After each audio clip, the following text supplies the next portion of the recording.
We do this State of St. Louis breakfast every year. It's our way of kicking off the business year and helping set the public-private agenda so that all of us are kind of literally on the same page. We couldn't do it without the help of our sponsors, so please acknowledge Access St. Louis West, AT&T Missouri, Boeing, the Plumbers and Pipe Fitters Local 562, the Regional Business Council, the Sheet Metal Workers Local 36, and St. Louis County Economic Council. You can see the broad range of interest that's in this room and how much what you say matters to all of us. So please help me thank them.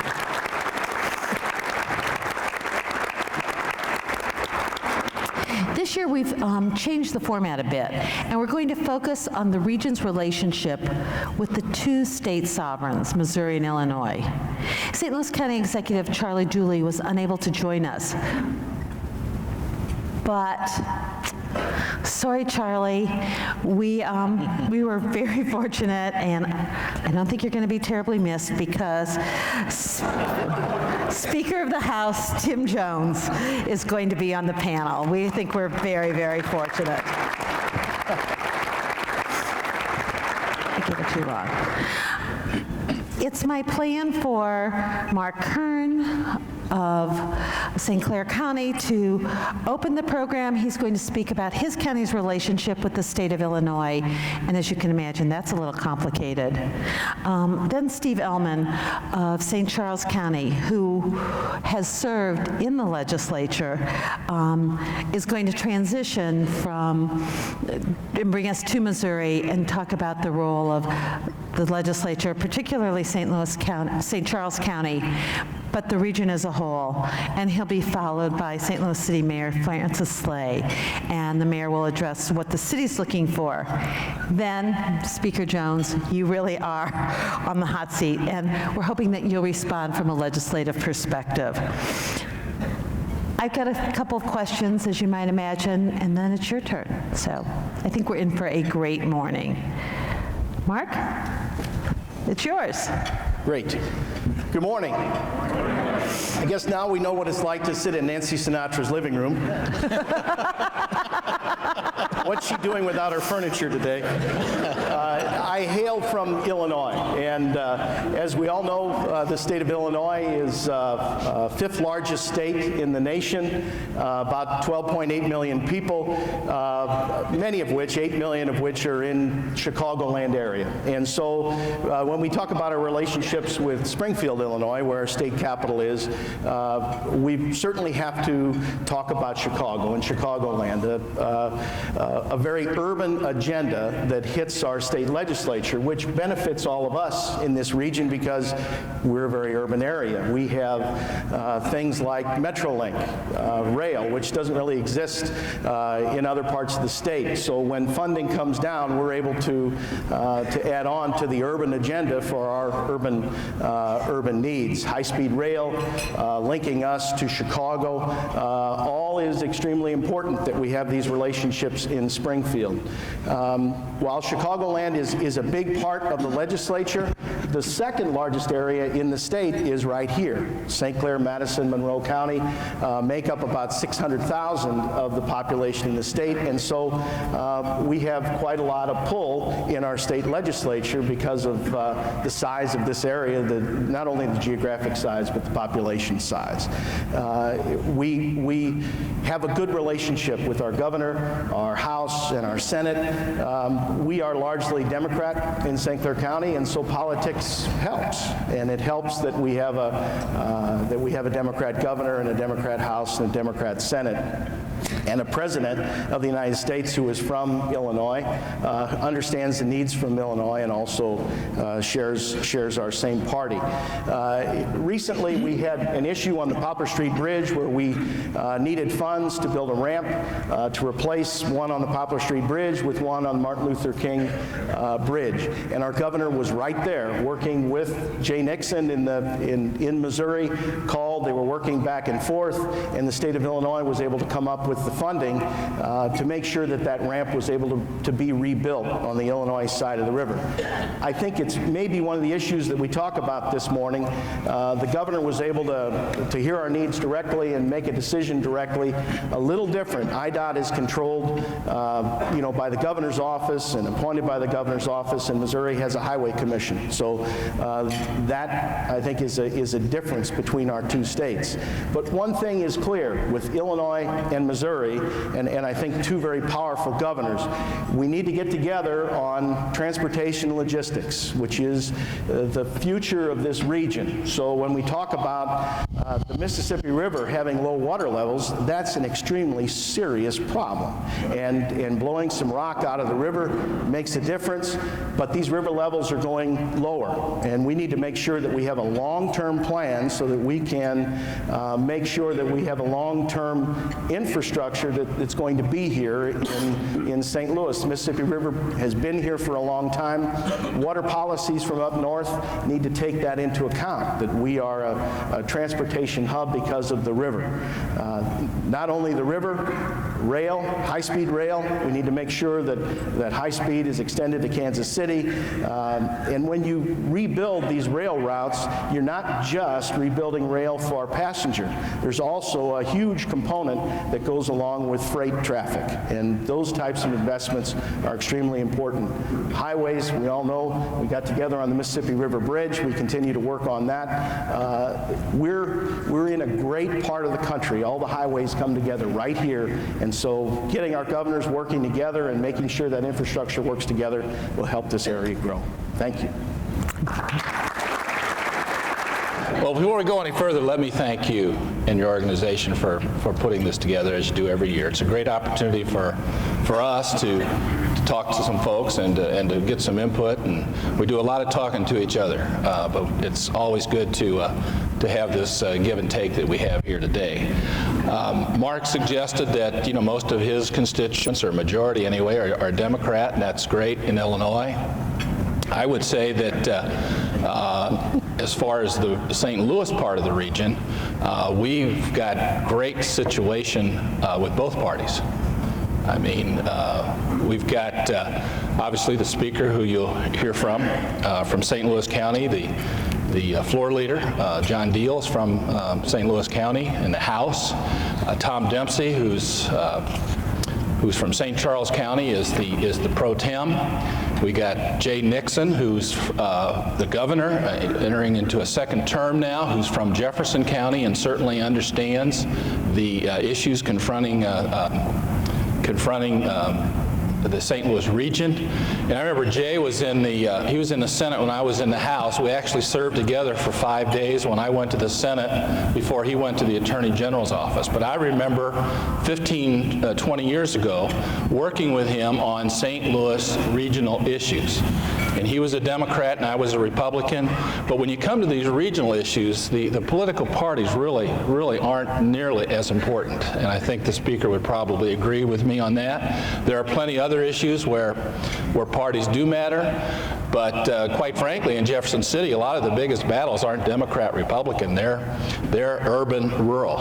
And I hate to say it, but in the past, sometimes the rural boys have been a little bit better organized than the people from the urban areas, and that's one of the things that we've tried to improve here, and that is to work with each other more within the region. And we've even reached out to Springfield and to Kansas City chambers. We had an event, I believe, a month or so ago, which the RCGA put on, and we got together and we talked about an urban agenda. And I think that's very important. What that agenda is kind of a work in progress, but we've had several meetings.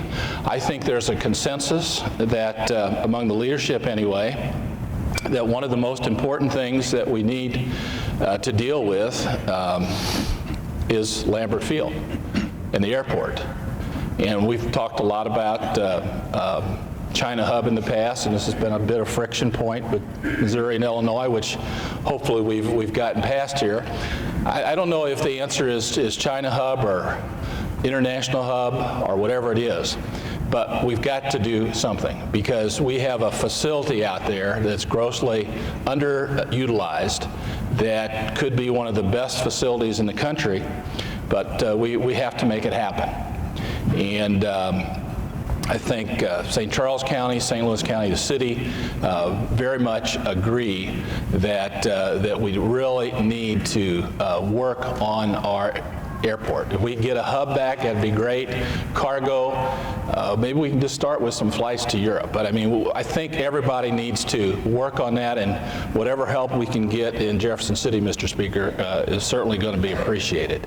I know there's another main point that we're interested in is some sort of incentives for sports teams and sports organizations to bring their tournaments here. Over the years, we've had some great events here, NCAA events, and it's gotten to the point that's a very competitive situation, and we may need some help on attracting those types of events, not only to downtown here, but even to the Family Arena in St. Charles. That is, I think that's one of the issues you're going to see pushed in Jefferson City this year. And the third one, and I've said a lot about this in the past, so I won't go into a lot of detail. But I think everyone in the region now, we still can't win the battles in the courts, but we are winning the battle in the court of public opinion on TIF, tax increment financing, and other subsidies. I think everybody now agrees that we wasted a lot of money moving retail business around the region. And St. Charles County may have benefited, Illinois may have benefited at the expense of Missouri or vice versa, but in the end, there's basically the same number of people spending the same number of dollars, and we've spent billions of dollars trying to move that business around. I think those kinds of investments are absolutely essential, and I'm not saying that we shouldn't have subsidies, but let's do it for businesses and let's do it for industries that bring new jobs to the region. Let's don't build another new shopping center if we can build a new commercial complex that might bring, a couple hundred jobs to the region. So I know there was an effort in Jefferson City last year, was successful in the Senate. We hope this year that can happen in the House as well, and we can get some meaningful TIF reform. Mayor? Great. Good morning, everyone. And first of all, I want to thank Ellen Sherberg and the St. Louis Business Journal for having all of us here again this year. And I want to thank all of you for being here, for your interest in the region, but most importantly, for what all of you do, whether it's in business, in government, or in labor, in making our region a better place. We're here to talk about our relationship with the state and kind of what are some of the things that we're looking for in Jeff City. First, I will say that the state is very, very important to St. Louis. St. Louis is part of the state of Missouri. Sometimes there's this view that it's us versus them, but I can tell you that that's not the way it is. One of the things I've done since I've been mayor, every fall, I get in a car and I drive to different places, different cities, counties in the state of Missouri, meet with legislators and elected officials in different parts of the state, go meet with them, get to know them better, talk about what's important to them, meet some of their constituents and some of the issues, learn about some of the issues that they're experiencing, what some of their priorities are, so I get a better view of what their perspective is, because it's important to us when we go to Jeff City to talk about what's going on here in St. Louis. And it also gives them an opportunity to see firsthand, who the mayor is and what are his interests and what are the things and issues that are important to him and the people that he represents in St. Louis. And that's been very, very good and very productive for our efforts. There's a lot of things we're looking for in the state, and the state can be very positive. We've gotten a lot of good support from the state in a lot of areas, particularly in economic development and a lot of social services and other things. But, MDFB and the economic development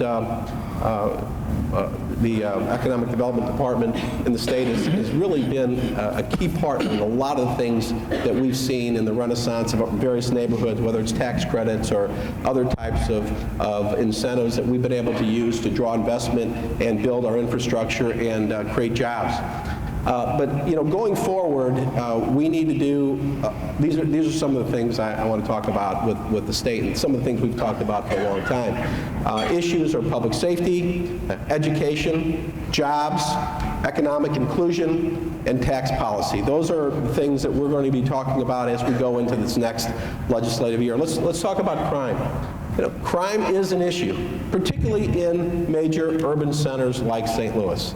We have different issues in a lot of ways than they might have out in the rural areas.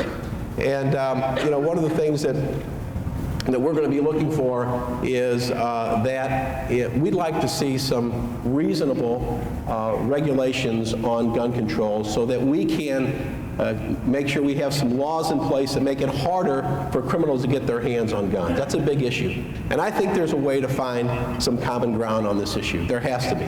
There's no reason why we should have, and I know the federal government needs to be part of this as well, but we need to do some things like that address some of the issues that we have here in St. Louis. We did get local control from the St. Louis Police Department. I want to thank Rex Sinkfield. I want to thank Senator Jamila Nasheed for her leadership, and of course the former Speaker Steve Tilley, and a lot of members of the House in particular for their efforts to help us get that done, and the voters of the state of Missouri. So we got that done.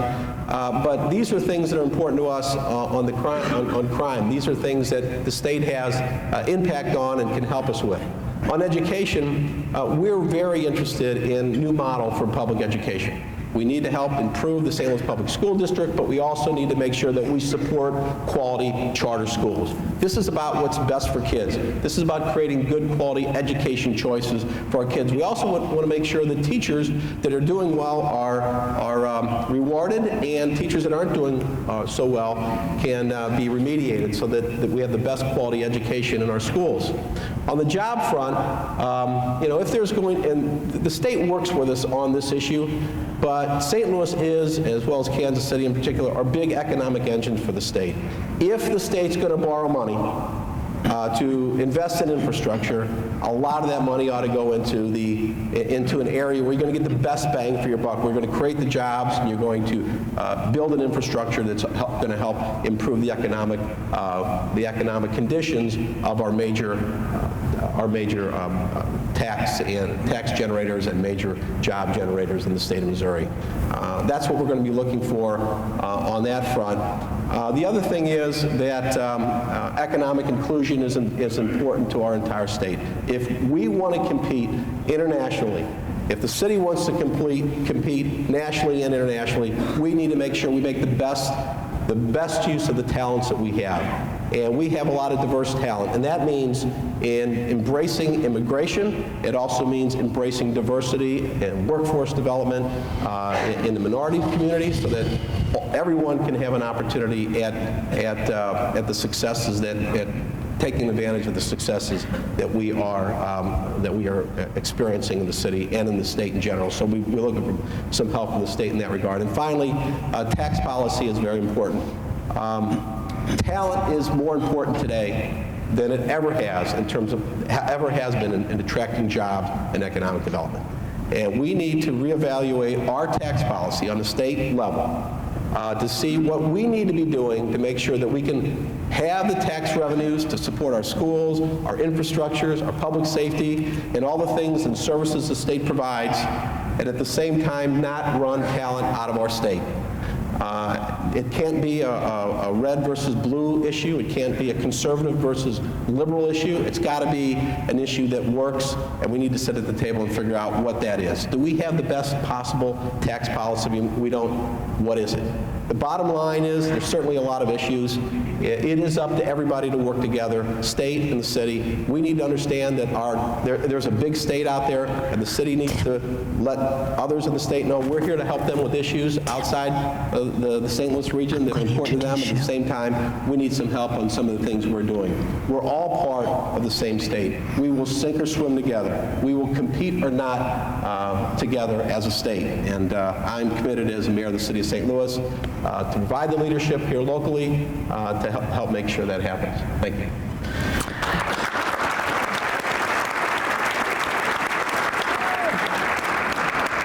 Steve Ellman, I think you said it very well.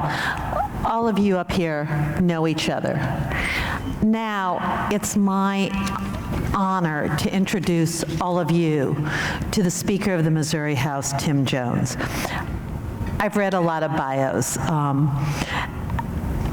This one might be my very favorite, and I'm going to read it bottom up, and I think you'll see why.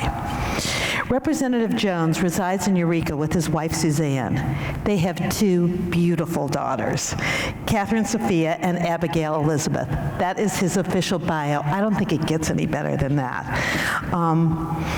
But let me also tell you that Representative Jones is a 1989 graduate of St. Louis University High School. He received his bachelor's with a double major in English and Russian studies with honors from Fordham University, and his law degree with honors from St. John's University School of Law in 1996. He was elected to the General Assembly in November 2006, re-elected in 2008, and for a third term in 2010. His caucus unanimously elected him House Majority Floor Leader, and he serves as chairman of the Ethics Committee and the Special Standing Committee on Election Contests. Tim was also a member of the Joint Committee on Legislative Research. He has passed dozens of important pieces of legislation, including the Missouri Health Care Freedom Act.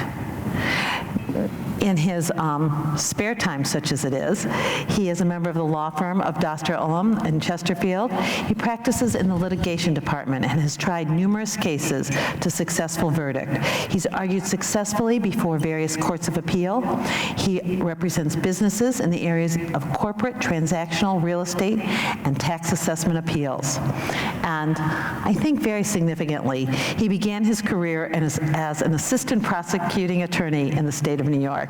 Please join me in welcoming the Speaker of the Missouri House, Tim Jones.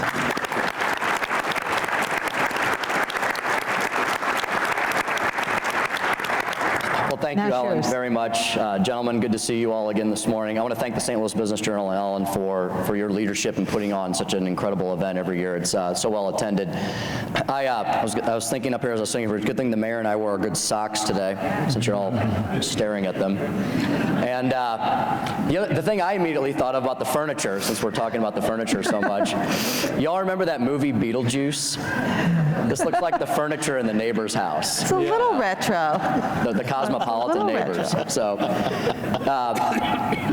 good to see so many familiar faces in the crowd. I've seen all these familiar faces for the last 2 years, and I guess you're all going to follow me around for the next 2 years at all of our events. But it's great to see you all. Hope you all had a great holiday season and are having a good new year. And I think, based upon the comments that you've heard this morning, I have had this feeling, and I think based upon these comments, the feeling is true. It's factual. There's a renewed vigor in the area, and I think in our state and in our country, we've been through some difficult, challenging times, and Americans, Missourians, we're restless people, and we don't deal well for very long with too much malaise and pity. And I think people are thinking, you know what, it's time to move forward. And you see signs of that in the economy. You see signs of that in the job market and some of the numbers. I see signs of it in my little law practice out in Chesterfield, where people are wanting to do projects again. And I think you see signs of it in our region. as well. There is new building going on. There is new projects on the books. We have big plans in the legislature. And I chose that word big on purpose because it's the moniker of my colleague in the Senate, Senator Tom Dempsey's plan, the BIG plan for the Senate. And I think you're going to see, based upon, I think history and relationships are very important. And you have the culmination of a lot of history and a lot of relationships coming together in the legislature, I believe at the right time. When I entered the legislature 6+ years ago now, which makes me a grizzled veteran in a term-limited world, Tom Dempsey, Representative Dempsey at the time, was our majority floor leader. So my first experience, one of my first experiences in Jefferson City was learning under his tutelage. And it's interesting how things have come full circle, and I am now leading the chamber that he once helped lead, and he is leading the chamber across the rotunda.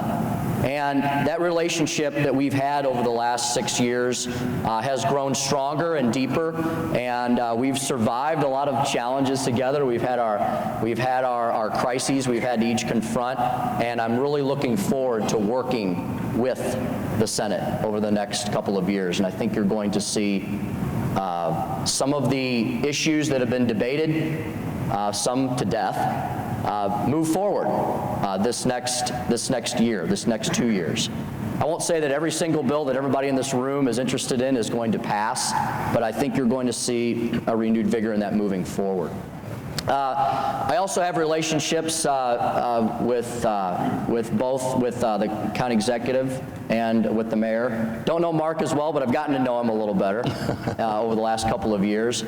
And my relationships with St. Charles and with St. Louis, I think, are also going to be very important moving forward. You know, a friend of mine happens to be on the board of the St. Louis Ballet, and he'll tell you he's on the board in administrative capacity. He never goes near a leotard, you know. His daughters are in the ballet company. And he reached out to me about a month or two ago and said, you know, we're going to have the opening night of the Nutcracker at the Two Hill, and I'd like you to participate again as one of our sponsors. And I need another good hook this year. I need another good person to help us. And do you know Mayor Slay? And I said, well, I know him well enough. So I gave the mayor a call, and he, like me, he had about 4 events to be at that night, including the very day that they selected the new police chief. And the mayor was really worried about getting there on time, but he said, you know what, Tim, I'm gonna make it happen, and he did. And so the mayor and I did not put on leotards either, but we did get up on the stage together as some of the leaders from this area, and we opened up the Nutcracker production at the Two Hill. And what another little gem in our area that has really blossomed over the last few years. So I look for those partnerships, whether it's with the city, whether it's with St. Charles, whether it's with St. Louis County, whether it's with my good friends outstate and across the state. As a final example of that, as to what we try to look for and what we hope to be looking for over the next 2 years in Jefferson City, is that regional and statewide approach. I've taken my title as state representative very seriously in trying to represent the whole state. I'm from here, as Ellen pointed out. You don't have to ask what high school I went to, because now you all know. So with all due respect to my good friends from DeSmet and CBC and beyond, I did go to the high school in the city. So got some of my alumni here in front of me. But it was, I think it's important. I did attend high school for 4 years during some very formative years here in the city of St. Louis. Saw many of the issues firsthand that the city and the region face. Many of my high school classmates are now in leadership roles in various aspects across the region and state. I did my senior project at the St. Patrick's Center down the road. My very good friend Tom Ettling is now running that organization. So I'm really proud of my relationship with the city. And the final thing I'd mention is beyond. 2 of my very good friends have left the house now, off to bigger and better things. One due to term limits and one not. First, a little closer to home, mid-Missouri, how I learned all about how ag is important to the state of Missouri. My good friend, Big Country, Tom Lerner, is termed out this year. He's a farmer from mid-Missouri. And he and I actually decided to work together on each other's issues over the last couple of years. He helped me out with things that I needed in the suburban and urban core, and I helped him with things that he needed out in the agribusiness core, that agribusiness industry, which is still so vital and important to the future of our state's success. And further west, a person that, you know, when we first entered the House together, we were pretty much the road runner and the coyote, but became compatriots by the end, and that was the former Minority Leader, Mike Talboy from Kansas City. And Mike has now gone into the private sector, and I'm honestly, I'm looking forward to working with the new leadership team on the other side of the aisle, but I'm going to miss Mike's leadership because there were two people who were from opposite ends of the state and opposite ends of the political spectrum, but we found common ground on a couple of issues, and I'm going to talk about those now when I talk about agenda. So two things just were completed that I think are important for all of you to know. Many of you know about these things because you participated in them, but we have a brand new class, again, coming into the State House of 53, I believe, brand new representatives in the House, almost a third of the House. Your first mission this year is to get to know these people, because a third of the House is going to now be governed by people who have just walked in the door for the first time and barely know where the bathrooms are, but they're going to start voting in about a week. And they're going to be making decisions important to this place here, this region, and this state. So if you don't know who your new state rep is or your new state senator, get to know those people. They're going to start making decisions that are going to affect your business next Wednesday when we go into session. And so secondly, we engaged these 53 new people and took them on a statewide tour of the state. And we focused on both sides of the equation. We wanted to focus on where does the money come from, so we took them to the areas of the state and the places in the state that produce the revenue, the very vital tax revenue that the hard-earned taxpayers of Missouri supply. The businesses, the farms, the institutions, the corporations. And we took them to the other side of the equation. Where's the money going? Who is it benefiting? So we took them to all those institutions around the state that benefit from that revenue. It was a 2-week tour. We went to the big cities, the little towns, and everything in between. And it was something that we did not do 2 years ago because of the severe budget crisis, but we brought it back this year, and I think it was a resounding success. And these are folks who are from all 4 corners of the state and everywhere in between, and some of them have never been to these other places that we took them to. And so I think it was eye-opening, educational, informative, and more importantly, they began building their relationships that many of them will build upon for the next 8 years with their own caucuses and with their colleagues across the aisle. Secondly, if that wasn't enough, and my poor patient wife said, you know, aren't you done traveling? I said, no, not yet. We did a statewide speakers tour. And I think it was the first time that's ever been undertaken. Maybe I know why now. It was a little grueling, but we did it. We did 20 cities, 26 different stops in 4 days. We started in my hometown of Eureka, and we went sort of clockwise around the state. Some places are hard to get there from here in Missouri, if you don't know. Poplar Bluff to West Plains at night, that's a challenge. And then from West Plains to Branson, you know, equally challenging. But it was amazing. I thought that after a pretty grueling election, people would just be wiped out and done with politics. But they showed up en masse because now they wanted to hear about how we were going to govern.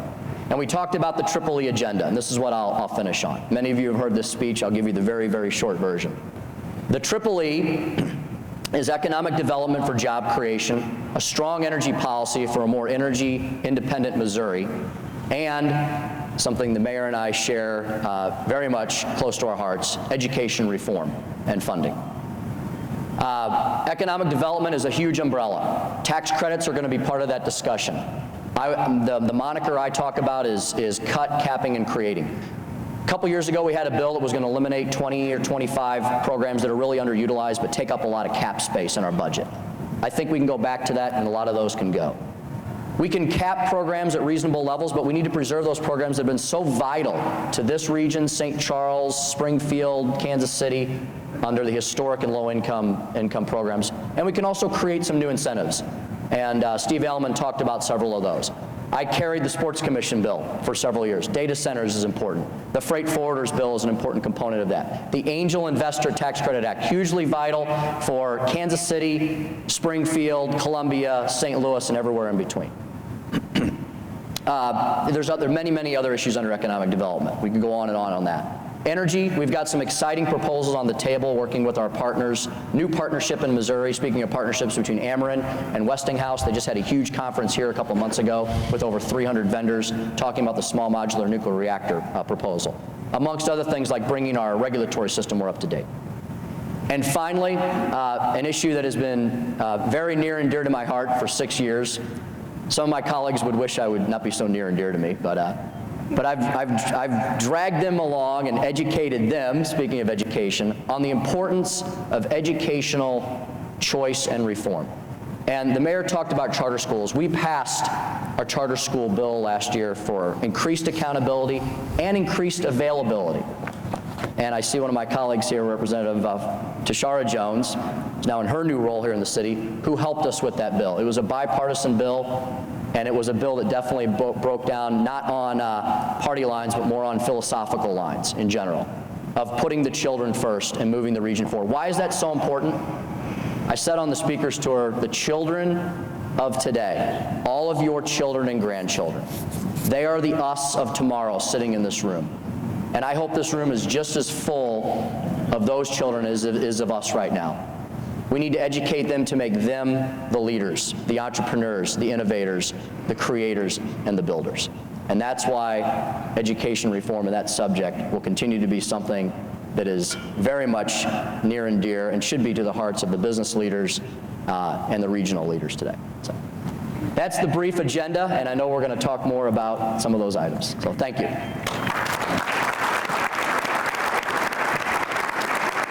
Thank you.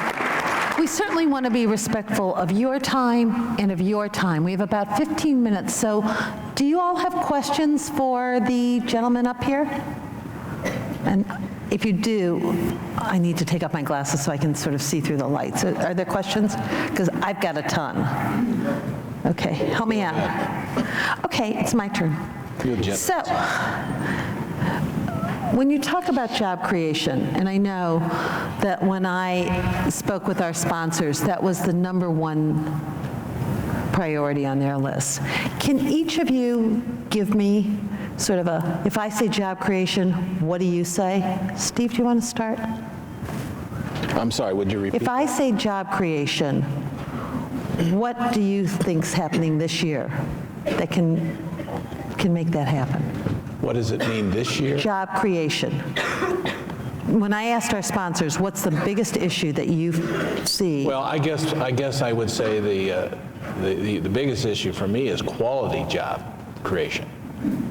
And I've already mentioned the fact, spending all this money on moving retail around the area. Those are generally not usually quality jobs.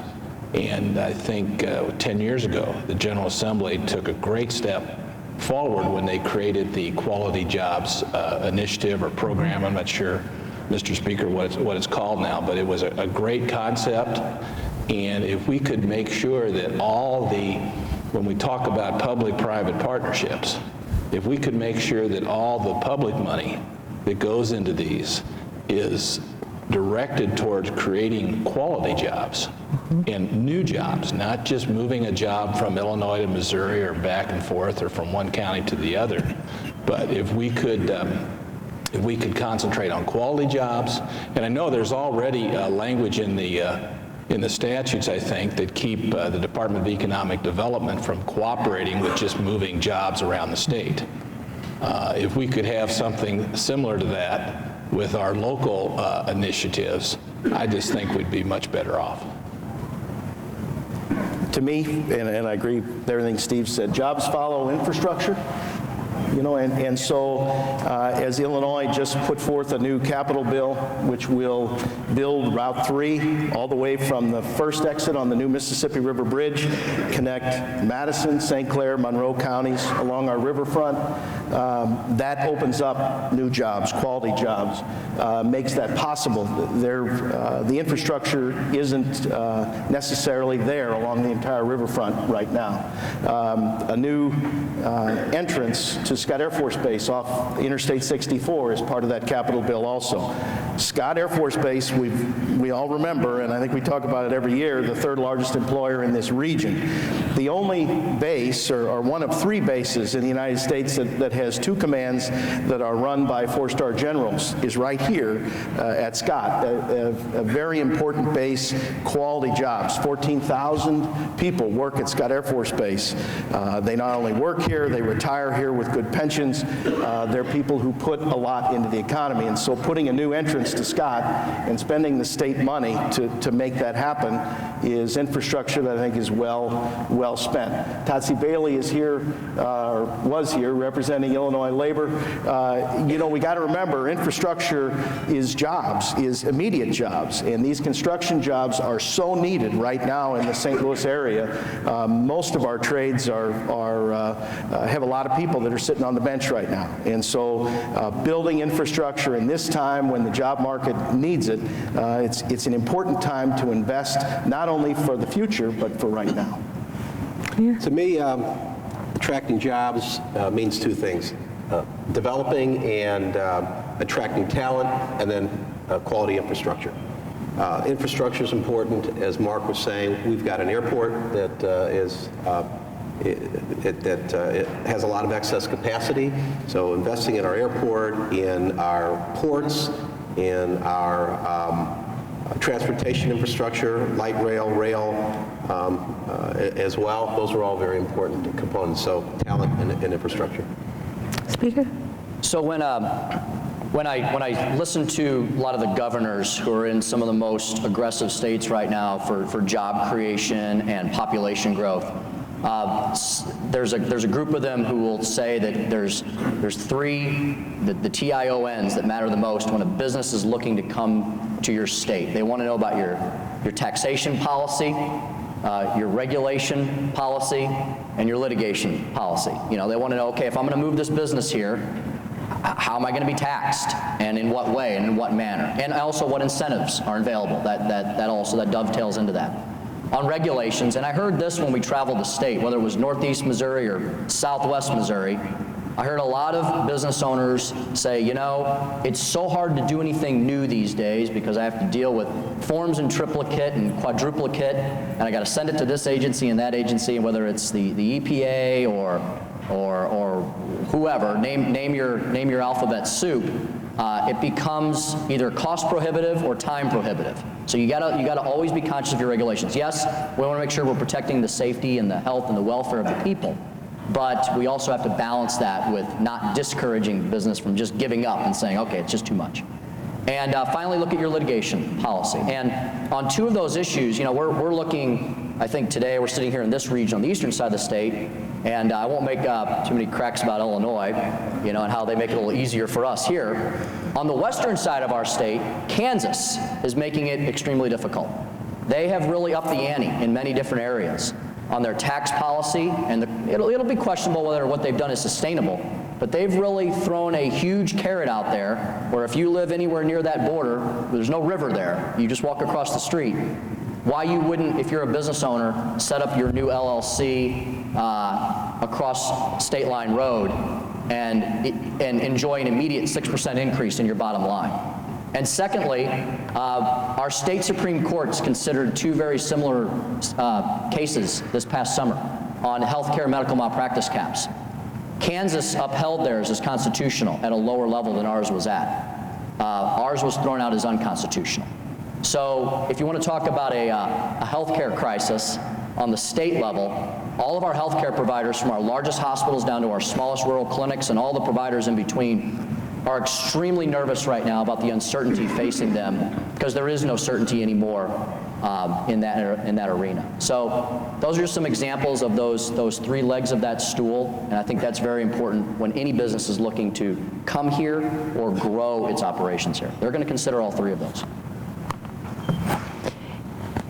Yes.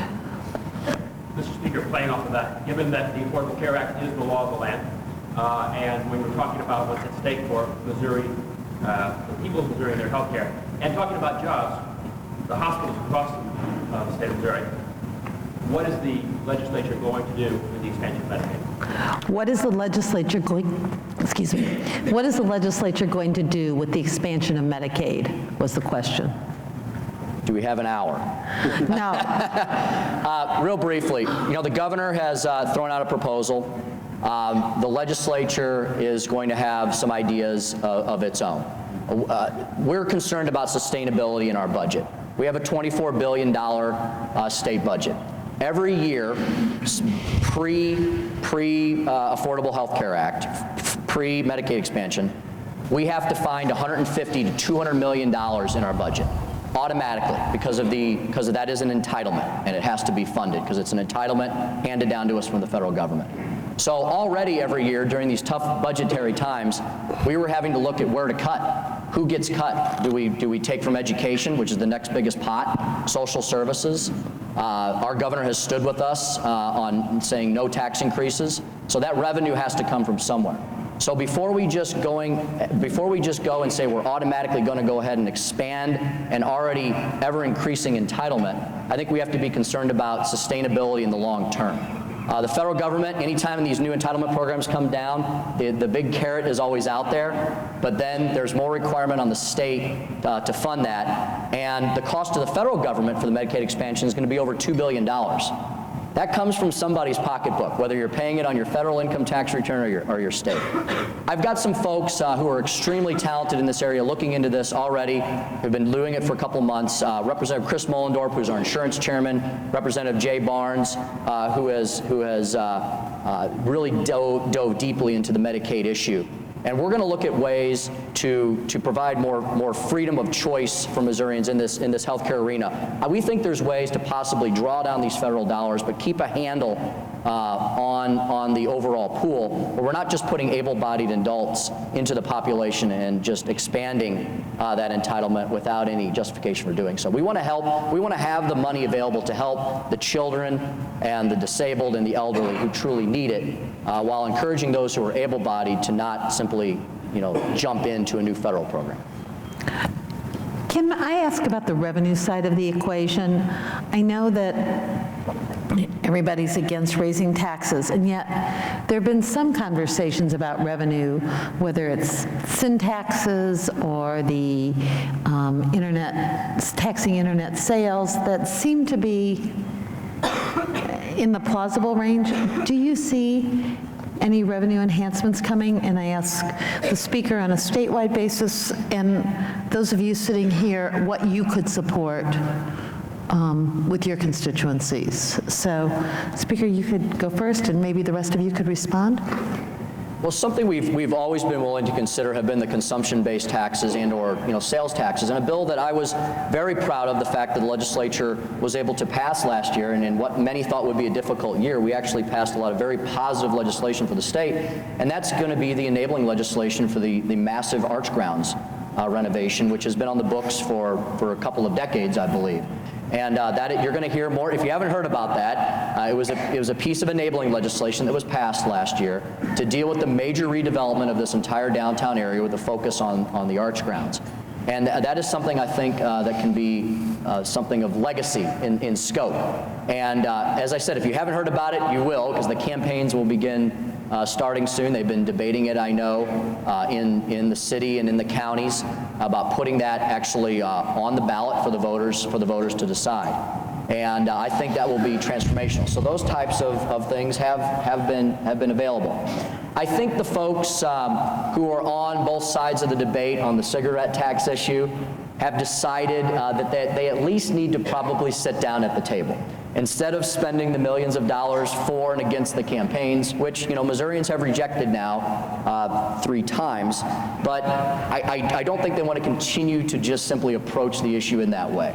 I have heard that some of the proponents and some of the opponents, not speaking for any or all of them, but they have realized that the time and effort would probably be better spent at least sitting down at the table and discussing the issue. If they come up with a proposal, we will definitely consider that at the state level as well. And there has been a lot of talk about a more fair tax system. About this, a couple of, some of our more conservative members have actually said, I'm not just going to complain about this and say, no, I'm actually going to look into this. And some of them have filed bills and have debated these bills over the last 2 years regarding the streamlined sales tax issue, closing some of those loopholes, trying to make it revenue neutral, but then making sure we direct that revenue to Missourians where it should be. So I think a lot of those issues will be on the table. From the city standpoint, even more important than revenue enhancements is our ability to get our expenses under control. Our number one expense problem is our pension systems. We need pension reform in the city of St. Louis, and we are moving in that direction. We're getting a lot of resistance, understandably, but to give you an idea, every new dollar of revenues that have come into the city revenue base since I've been in office have gone into the pension system. That's a problem. That has to be fixed. But on the revenue enhancement side, we are going to the voters in April. Hopefully, St. Charles and St. Louis County will as well. We expect, and if at least 2 of those jurisdictions, 2 of our jurisdictions support it, then we will have money to revitalize the Arch grounds, to make it an even more exciting destination for the entire region, and it'll also help invest in parks throughout the region as well. I mean, those are the things that we're talking about now. There was one other issue I wanted to bring up there, and I can't remember what it was, but basically it's mostly an expense problem for the city of St. Louis. Revenues are flat for I think all government right now. We're finding that our revenue stream is about back to an 08 level, and so because the public doesn't have a stomach for tax increases, we have been cutting also. So a significant part of our workforce in St. Clair County has been reduced in order to balance our budgets. But when the need arises for fixes that are essential to the economy of the region, then the public is willing to come forward. We recently found out, a couple years ago, that we had problems with the levy system in Madison, St. Clair, and Monroe counties. And the 3 counties got together in a bipartisan way with our state legislature and passed a sales tax that raised, or is in the process of raising, about $170 million. Les Sturman is here today. Les is running the effort for us to rebuild these levies, and it's been a success. And we think that the levy project should be completed in 2015. So if the public feels it's an important thing, they're willing to support a tax increase, but you certainly have to make that case, and that is a difficult proposition. Well, Mark, what you just said is especially true in St. Charles County. We've all heard of Grover Norquist lately and the no tax increase pledge. 15 years ago, when I was in Jeff City, they were sending that around, and I'd always sign it but put an asterisk, and down at the bottom put except for transportation taxes, because in St. Charles County there's 2 issues that are more important than anything else: education and safety, public safety. But then next, and not very far behind that, is transportation. And I know MoDOT has been talking about wanting to come with some sort of either sales tax or gas tax increase for the last 6 or 7 years, and has not done it, mainly because the economy has been such that the chances of passage have been very, very slight. But That, I think, is one thing, and Mark's already talked about the importance of infrastructure. And even in a county like St. Charles is very conservative and very much against taxes, last August, we put our 1/2 cent county road board tax, which was first passed in '85, and was in every 10 years we have to go back and show the people what we've achieved and ask them to re-up it. And last August, conservative St. Charles County, 77% of the people voted to continue that tax because that was something they could look out their window and see. They drove on those roads every day, and were very supportive of that type of revenue. Don't you have a big bond issue coming up? You know, Ed, whereas I agree with these comments that, you know, Missourians generally are not just going to support, you know, tax increases for the sake of it. It has to be directed at a project, has to be consumption-based on that sales tax level. And so you're not going to see any tax increases coming out of the legislature. But the premise is you have to acknowledge whether or not there's a problem. And many of us do agree with the Amendment 3 funds now drying up and have dried up. Transportation will reach a crisis point for the entire state of Missouri. We have more roads and bridges per capita than just about any other, I think, than any other state in our region. We have the rivers and the streams you have to get across in our state, and so that's why it's there. So we are in a bonding year, and we're going to have a special committee in the House that is going to look at the list of potential bonding projects. And I've done a lot of studying in this area and noted that the last two leaders that successfully moved forward on bonding proposals were some of my Republican predecessors, Governors Bond and Ashcroft. And those bonding proposals were very successful. Missouri has maintained its AAA bond rating throughout the entire course. We pay our debts, we retire our debts, we maintain our bond ratings, we do good projects. And so, you know, we've been studying this issue and looking at gas tax, sales tax, toll roads, okay, and nobody really jumped up and said, yes, do one of those. Not a big majority for either one of those.